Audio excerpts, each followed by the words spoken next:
Welcome to Samba Samba. Enjoy the video. You start by protecting your system. Create a system restore point and export the registry key you'll change. This lets you revert quickly. Once done, sign into an administrator account and close all apps that might conflict. Make sure you have an alternate input method, like an external keyboard, because you will temporarily lose the Windows key. Next, choose your method: a registry edit to disable the key, or a physical keycap removal if you only need a hardware fix. You now perform the registry edit carefully. Press Win+R, type regedit, and press Enter to open the registry editor. Once inside, navigate to HKey local machine /system /current control, set /control /keyboard layout. Create a new binary value named scancode map. Then enter the correct byte sequence to disable the Windows key. This remaps the scancode to nothing.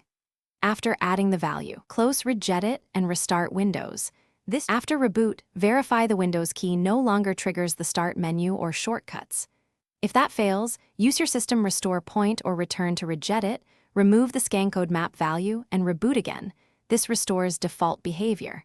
For a hardware removal, power down, gently pry the keycap with a plastic tool and test the switch. Keep the cap and spring for reinstallation.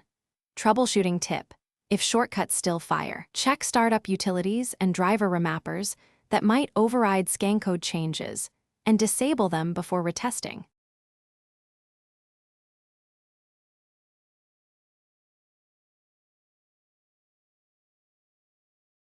Thanks for watching. Consider subscribing if we helped you.